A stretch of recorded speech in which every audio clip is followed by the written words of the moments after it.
Hola, soy Andrea. Bienvenidos a este espacio donde las palabras cobran vida. Hoy leeremos El corazón delator de Edgar Allan Poe. Es verdad, soy muy nervioso, horrorosamente nervioso. Siempre lo fui. Pero, ¿por qué pretendéis que esté loco? La enfermedad ha agudizado mis sentidos, sin destruirlos ni embotarlos.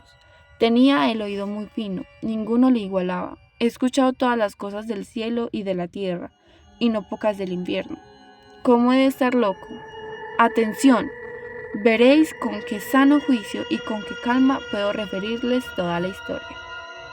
Me es imposible decir cómo se me ocurrió primeramente la idea, pero una vez concebida no pude desecharla ni de noche ni de día.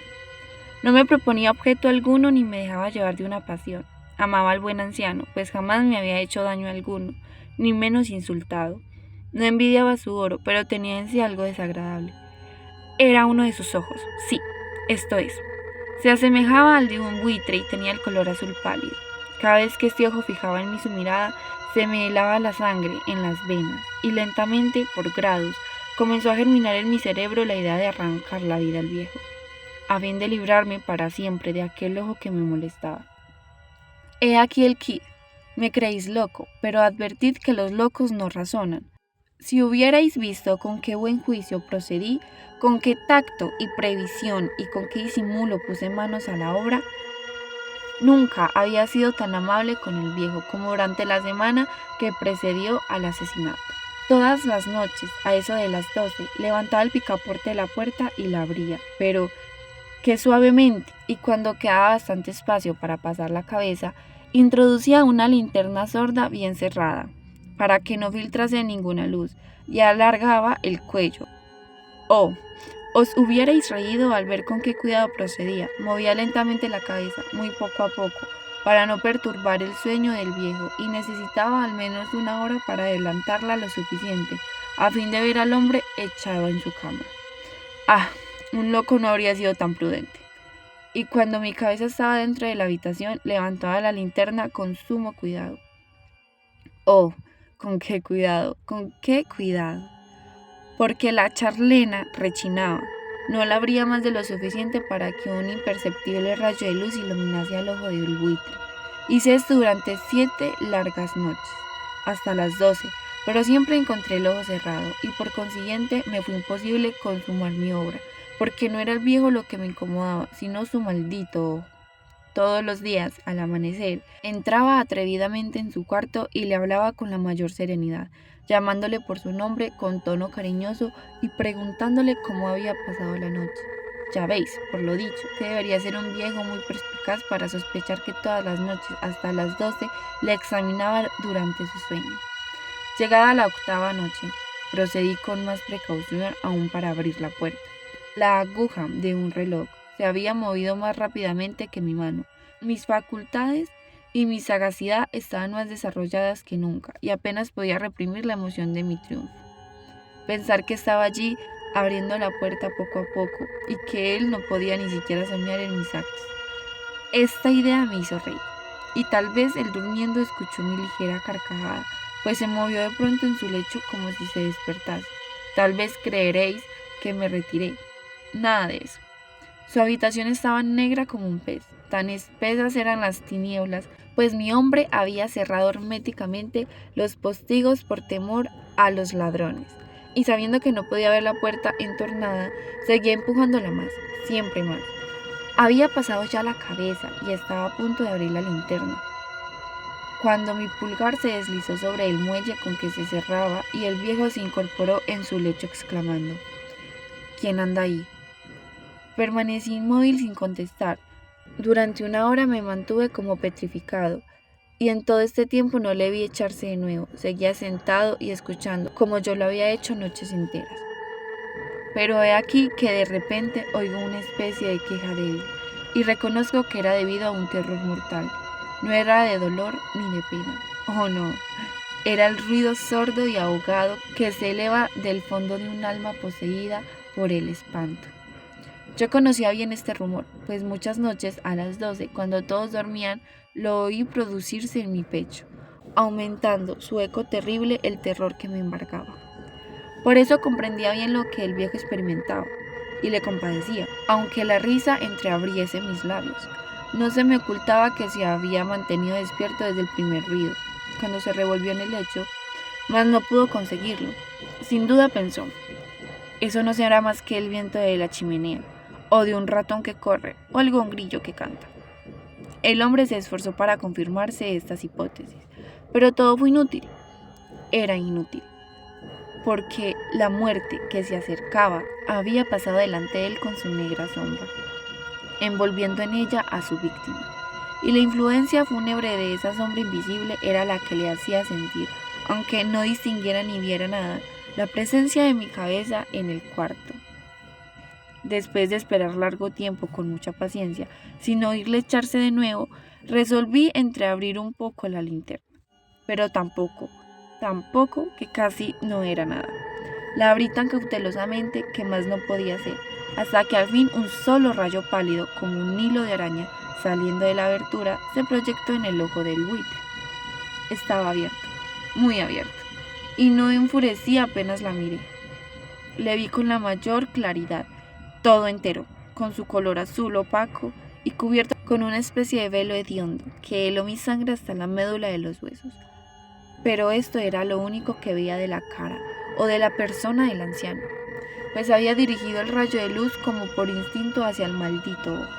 ¿No os he dicho ya que lo que tomáis por locura no es sino un refinamiento de los sentidos? En aquel momento, un ruido sordo, ahogado y frecuente, semejante al que produce un reloj envuelto en algodón, hirió mis oídos. Aquel rumor, lo reconocí al punto, era el latido del corazón del anciano y aumentó mi cólera, así como el redoble del tambor sobreexcita el valor del soldado. Pero me contuve y permanecí inmóvil, sin respirar apenas, y esforzándome en iluminar el ojo con el rayo de luz. Al mismo tiempo, el corazón latía con mayor violencia. El terror del anciano debía ser indecible, pues aquel latido se producía con redoblada fuerza cada minuto. ¿Me escuchéis atentos? Ya os he dicho que yo era nervioso, y lo soy en efecto. En medio del silencio de la noche, un silencio tan imponente como el de aquella antigua casa, aquel ruido extraño me produjo un terror indecible. Por espacio de algunos minutos, me contuve aún, permaneciendo tranquilo, pero el latido subía de punto a cada instante, hasta que creí que el corazón iba a estallar, y de pronto me sobrecogió una nueva angustia. Algún vecino podría oír el rumor. Había llegado la última hora del viejo. Profiriendo un alarido, abrí bruscamente la linterna y me introduje en la habitación. El buen hombre solo dejó escapar un grito, solo uno. En un instante le arrojé en el suelo. Reí de contento al ver mi tarea tan adelantada, aunque esta vez ya no me atormentaba, pues no se podía oír a través de la pared. Al fin cesó la palpitación, porque el viejo había muerto. Levanté las ropas y examiné el cadáver. Estaba rígido, completamente rígido. Apoyé mi mano sobre el corazón y la tuve aplicada algunos minutos. No se oía ningún latido. El hombre había dejado de existir y su ojo desde entonces ya no me atormentaría más. Si persistís en tomarme por loco, esa creencia se desvanecerá cuando os diga qué precauciones adopté para ocultar el cadáver. La noche avanzaba y comencé a trabajar activamente, aunque en silencio. Corté la cabeza, después los brazos y por último las piernas. Enseguida arranqué 3 tablas del suelo de la habitación. Deposité los restos mutilados en los espacios huecos y volví a colocar las tablas con tanta habilidad y destreza que ningún ojo humano, ni aun el suyo, hubiera podido descubrir nada en particular. No era necesario lavar mancha alguna. Gracias a la prudencia con que procedía, un berreno la había absorbido toda. Terminaba la operación. A eso de las 4 de la madrugada, aún estaba tan oscuro como medianoche. Cuando el reloj señaló la hora, llamaron a la puerta de calle, y yo bajé con la mayor calma para abrir, pues, ¿qué podía temer ya? 3 hombres entraron, anunciándose cortésmente como oficiales de policía. Un vecino había escuchado un grito durante la noche. Esto bastó para despertar sospechas. Se envió un aviso a las oficinas de la policía, y los señores oficiales se presentaban para reconocer el local. Yo sonreía, porque nada debía temer. Y recibiendo cortésmente a aquellos caballeros, les dije que yo era quien había gritado en medio de mi sueño. Añadí que el viejo estaba de viaje y conduje a los oficiales por toda la casa, invitándoles a buscar a registrar perfectamente. Al fin entré en su habitación y mostré sus tesoros, completamente seguros y en el mejor orden.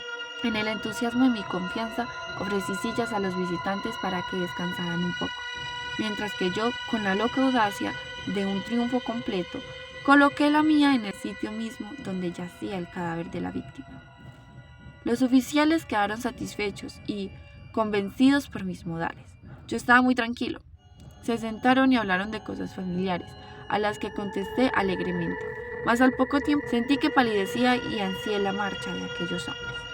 Me dolía la cabeza, me parecía que mis oídos zumbaban, pero los oficiales continuaban sentados, hablando sin cesar. El zumbido se pronunció más, persistiendo con mayor fuerza. Me puse a charlar sin tregua para liberarme de aquella sensación, pero todo fue inútil, y al fin descubrí que el rumor no se producía en mis oídos. Sin duda palidecí entonces mucho, pero hablaba todavía con más viveza, alzando la voz, lo cual no impedía que el sonido fuera en aumento. ¿Qué podía hacer yo? Era un rumor sordo, ahogado, frecuente, muy análogo al que producía un reloj envuelto en algodón. Respiré fatigosamente. Los oficiales no oían aún. Entonces hablé más aprisa, con mayor vehemencia, pero el ruido aumentaba sin cesar. Me levanté y comencé a discutir sobre varias nimiedades, en un diapasón muy alto y gesticulando vivamente, mas el ruido crecía. ¿Por qué no querían irse aquellos hombres? Aparentando que me expresaban sus observaciones, di varias vueltas de un lado a otro de la habitación, mas el rumor iba en aumento. Dios mío, ¿qué podía hacer? La cólera me cegaba. Comencé a renegar, agité la silla donde me había sentado, haciéndola rechinar sobre el suelo, pero el ruido dominaba siempre de una manera muy marcada. Y los oficiales seguían hablando, bromeando y sonreían. ¿Sería posible que no oyesen? Dios Todopoderoso, no. Oían, sospechaban, lo sabía, todo. Se divertían con mi espanto, lo creí y lo creo aún. Cualquier cosa era preferible a semejante burla. No podía soportar más tiempo aquellas hipócritas sonrisas. Comprendí que era preciso gritar o morir. Y cada vez más alto. ¿Lo oís? Cada vez más alto, siempre más alto. Miserables, exclamé. No disimuléis más tiempo. Confieso el crimen. Arrancad esas tablas. Ahí está. Es el latido de su espantoso corazón. Fin. Hay silencios que pesan más que los gritos y corazones que no aprenden a callar. Si te gustó esta lectura, suscríbete y acompáñame en el próximo relato. Si deseas escuchar algo en especial, déjamelo en los comentarios.